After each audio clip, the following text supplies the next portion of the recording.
Bapak, Ibu, Saudara, dan anak-anak yang terkasih di dalam Tuhan, selamat sore, shalom, dan salam patundilan. Tuhan berfirman, di mana ada 1-2 orang berhimpun atas namaku, aku berada di tengah-tengah mereka. Artinya, saat ini pula Allah hadir buat kita. Kita pujikan Kidung Jemaat nomor 18. Kita pujikan bait 1 dan 2. Allah hadir bagi kita.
Kita masuk panggilan ibadah.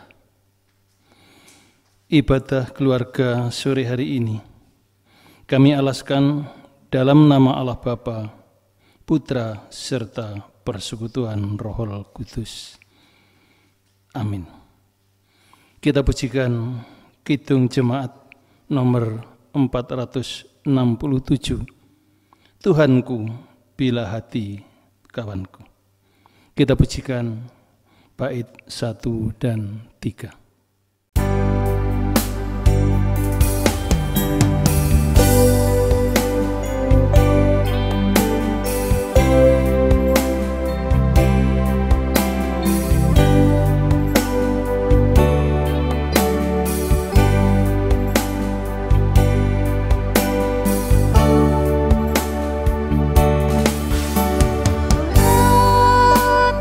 Bila hati kau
Tiba saatnya kita akan bersama-sama merenungkan sebagian dari firman Tuhan yang kami ambil dari Lukas 10 ayat 25 sampai dengan 17.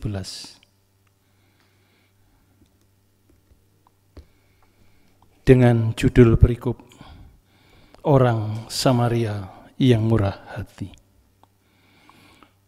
Pada suatu kali berdirilah seorang ahli Taurat untuk mencobai Yesus. Katanya, "Guru, apa yang harus kuperbuat untuk memperoleh hidup yang kekal?"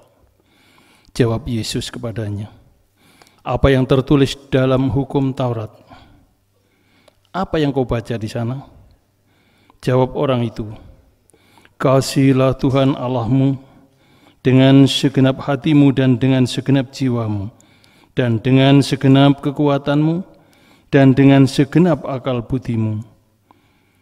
Dan kasihilah sesamamu manusia seperti dirimu sendiri." Kata Yesus kepadanya, "Jawabmu benar, perbuatlah demikian, maka engkau akan hidup." Tetapi untuk membenarkan dirinya orang itu, berkata Yesus, "Dan siapakah sesamaku manusia?" Jawab Yesus, "Adalah seorang yang turun dari Yerusalem ke Yeriko. Ia jatuh ke tangan penyamun-penyamun yang bukan saja merampok habis-habisan, tetapi yang juga memukulnya, dan yang sesudah itu pergi meninggalkan setengah mati. Kebetulan ada seorang imam turun melalui jalan itu. Ia melihat orang itu, tetapi ia melewatinya dari seberang jalan. Demikian juga seorang Lewi datang ke tempat itu. Ketika ia melihat orang itu, ia melewatinya dari seberang jalan. Lalu datang seorang Samaria yang sedang dalam perjalanan di tempat itu, dan ketika ia melihat orang itu, tergeraklah hatinya oleh belas kasihan. Ia pergi kepadanya, lalu membalut luka-lukanya. Sesudah itu ia menyiraminya dengan minyak dan anggur. Kemudian ia menaikkan orang itu ke atas keledai tunggangannya sendiri, lalu membawanya ke tempat penginapan dan merawatnya.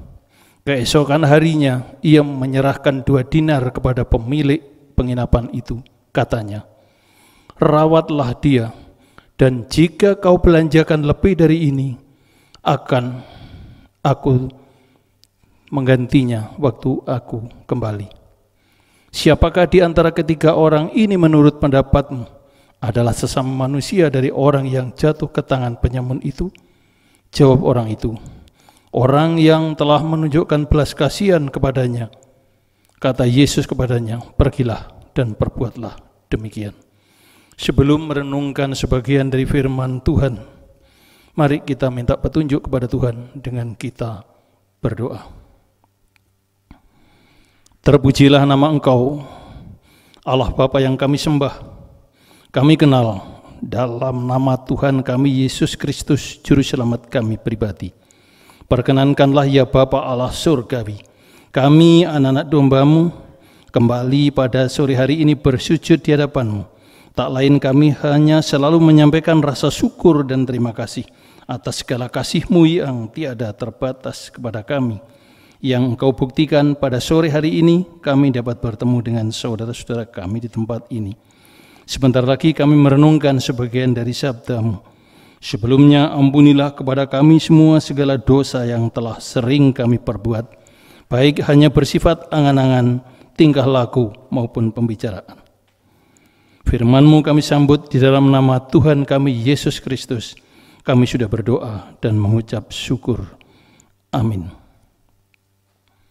Bapak, Ibu, dan Saudara yang seiman dan sepanggilan, firman Tuhan ini Kalau Sandiaga Uno pernah mencanangkan program OC, tapi khotbah saya ini saya beri judul OOK. O yang pertama ojo, yang kedua ojo, yang ketiga kudu. Kalau saya bahasa Indonesiakan, jangan, harus. 2 jangan, 1 harus. Dan nanti mengarah kepada sebuah kalimat, mari kita tingkatkan kepedulian kita. Cerita singkatnya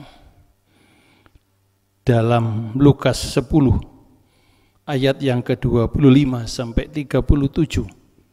Cerita singkatnya, seseorang pulang dari bekerja. Sudah barang tentu dia membawa banyak harta dan uang. Di tengah jalan dia dicegat oleh perampok. Bukan hanya hartanya diambil, orangnya dipukuli mungkin sampai kelepek-kelepek setengah mati.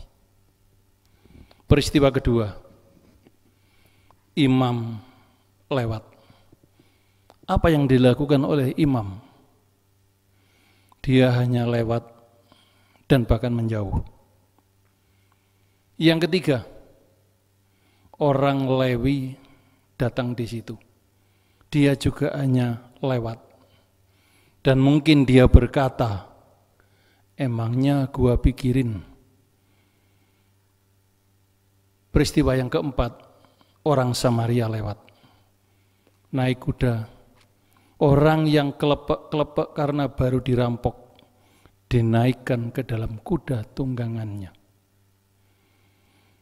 Kemudian dibawa ke penginapan. Dia korbankan uangnya untuk merawat orang itu. Tuhan Yesus bertanya, di antara kesekian sikap, sifat, karakter, mana menurut kamu yang paling wow? Orang itu menjawab, orang yang ketiga, yaitu orang Samaria. Dari bacaan Alkitab dapat kita simpulkan, ada 3 sifat dan sikap manusia. Yang pertama, sikap perampok. Perampok suka memiliki sesuatu yang bukan haknya. Bahasa Jawanya suka pek binek barangi lian. Sifat yang kedua, imam dan orang Lewi. Dia enggak suka pek binek barangi orang lain, tapi juga tidak ada kepedulian, hanya lewat saja. Yang ketiga, orang Samaria. Dia lewat dan sekaligus mengorbankan kuda tunggangannya. Walaupun coro Jawane sing ngeritno kuda dia, yang nyari makan dia, tapi pada saat ada orang kesulitan, kuda itu diperuntukkan orang yang menemui kesulitan.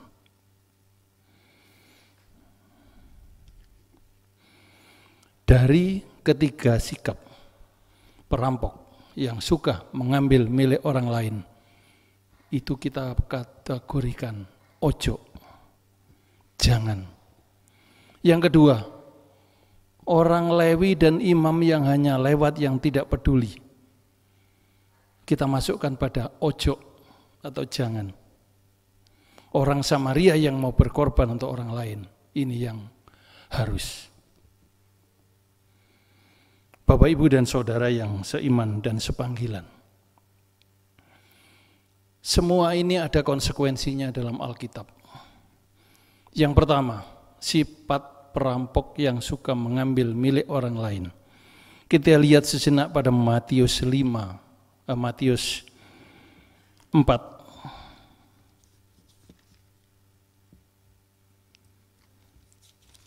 Kita lihat pada Matius 4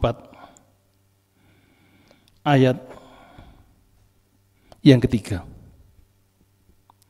Lalu datanglah si pencoba itu dan berkata kepadanya, "Jika engkau anak Allah, perintahkanlah supaya batu-batu ini menjadi roti." Ketika Yesus selesai berpuasa 40 hari 40 malam lamanya, Yesus lapar.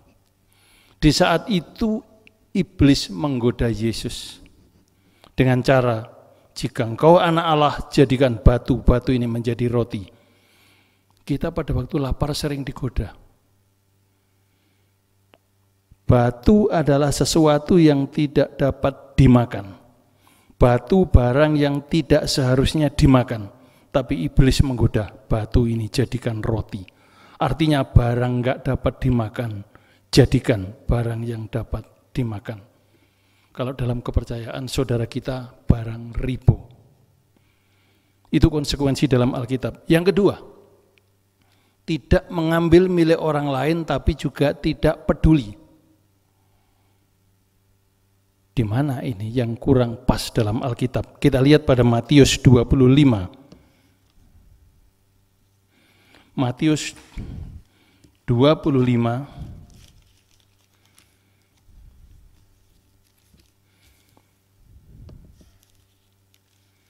yang bunyinya penghakiman terakhir.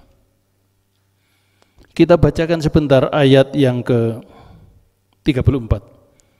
Matius 25 ayat 24. Dan raja itu akan berkata kepada mereka yang di sebelah kanannya, "Mari hai kamu yang diberkati oleh Bapakku, terimalah kerajaan yang telah diberikan bagimu sejak dunia dijadikan." Ayat yang ke-35. Sebab ketika aku lapar, kamu memberi aku makan. Ketika aku haus, kamu memberi aku minum. Ketika aku orang asing, kamu memberi aku tumpangan. Ayat langsung saya lompati ayat 38. Bila mana kami melihat engkau sebagai orang asing dan kami memberi engkau tumpangan, atau telanjang dan kami memberi engkau pakaian. Lalu Tuhan berkata, apa yang kamu perbuat kepada saudaraku yang paling hina, sama dengan yang kamu perbuat kepadaku. Maka di masa sekarang yang sudah tidak asing lagi bagi kita, virus corona yang sudah mewabah di mana-mana, bahkan hampir setiap media sosial elektronik setiap hari tidak pernah lepas dari berita COVID-19, virus corona. Kita nyetel JTV pojok pitu, mesti ada corona. Kita nyetel pojok kampung, mesti ada corona. TV One dan segala macam media elektronik corona setiap hari ada. Disitulah akan memunculkan berbagai macam sifat, sikap manusia. Yang pertama, ingin menggunakan kesempatan dalam peristiwa ini untuk meraup keuntungan. Berarti sifat yang pertama tadi, rampok. Sifat yang kedua, roh tonggone kelepek-kelepek kaliren gak iso mangan, tidak peduli. Ingat pada saat itu Tuhan sudah berfirman, apa yang tidak kamu lakukan kepada saudaraku yang paling hina, sama dengan yang tidak kamu lakukan kepadaku. Maka di masa pandemi virus corona seperti ini, kunci kita satu. Mari kita bersama-sama meningkatkan kepedulian kita. Jogo tonggo, nek tonggo ini kira-kira kesulitan, makan pun sulit, mari kita bersama-sama membantu semampunya. Itulah yang tadi saya sebut. Mari kita bersama-sama meningkatkan kepedulian kita kepada sesama. Tuhan memberkati kita. Amin. Mari kita bersama-sama merenungkan dosa-dosa kita yang sudah kita perbuat. Dengan kita bersama-sama memuji nama Tuhan, bila kurenungkan dosaku. Kita ambil dari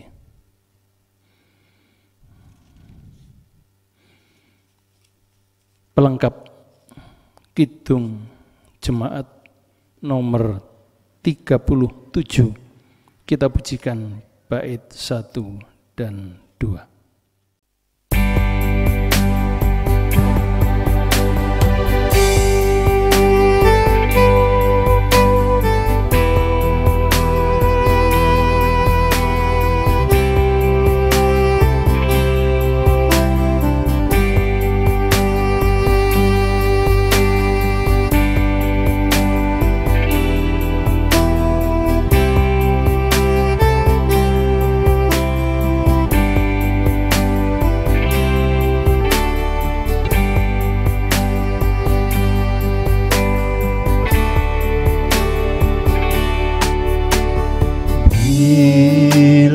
Ku renung dosaku padamu Tuhan,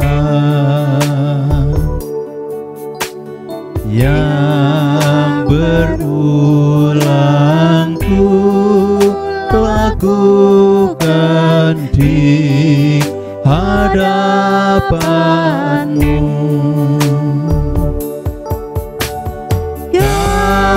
Kasih sayang-Mu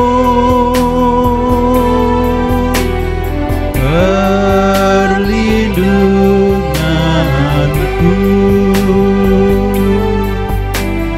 di bawah naungan sayap-Mu damai hatiku. Kasih sayang-Mu pengharapanku,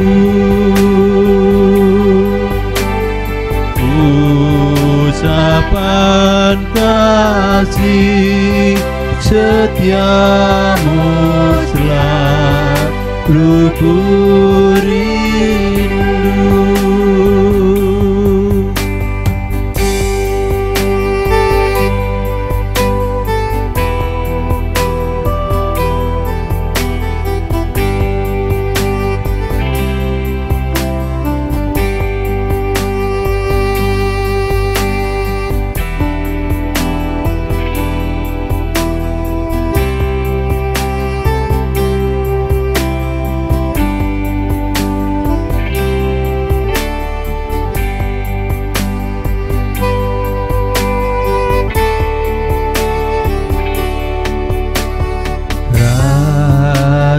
Angku dan sombongku masih menggoda, iri hati dan benciku kadang menjelma. Kasih sayang-Ku perlindungan-Mu, di bawah naungan sayap-Mu damai hatiku.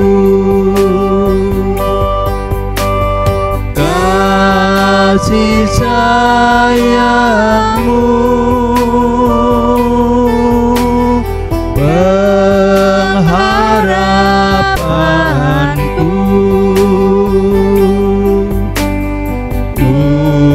ucapan kasih setia-Mu selalu ku rindu.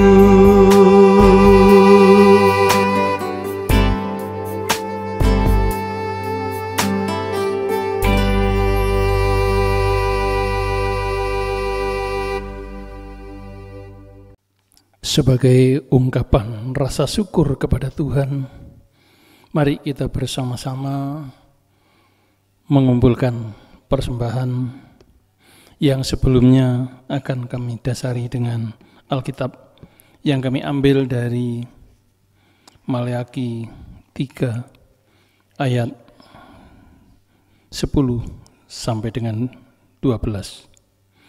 Bawalah seluruh persembahan persepuluhan itu ke dalam rumah perbendaharaan, supaya ada persediaan makanan di rumahku.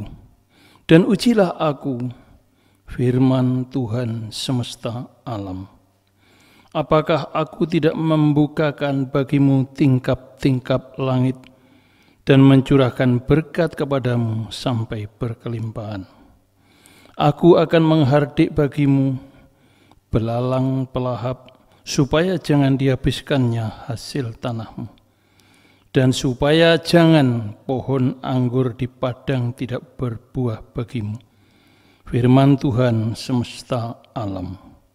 Maka segala bangsa akan menyebut kamu berbahagia, sebab kamu ini akan menjadi negeri kesukaan. Firman Tuhan semesta alam. Persembahan kita barengi dengan Kidung Pasaman Jawi nomor 154 bait 1 dan 2.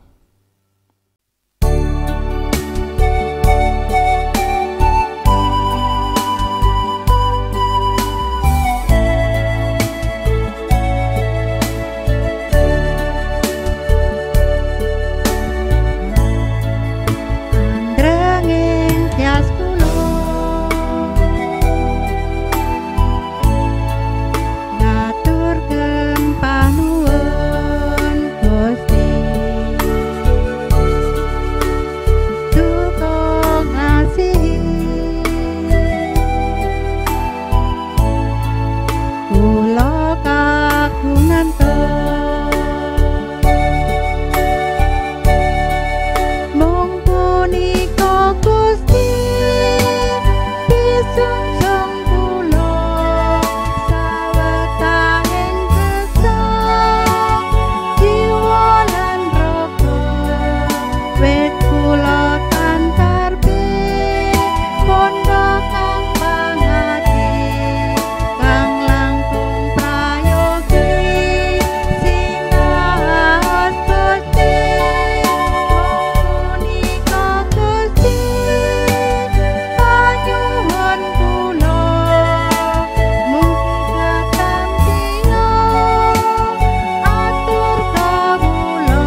Mari kita bersama-sama berdoa syafaat dan sekaligus menyerahkan persembahan kepada Tuhan.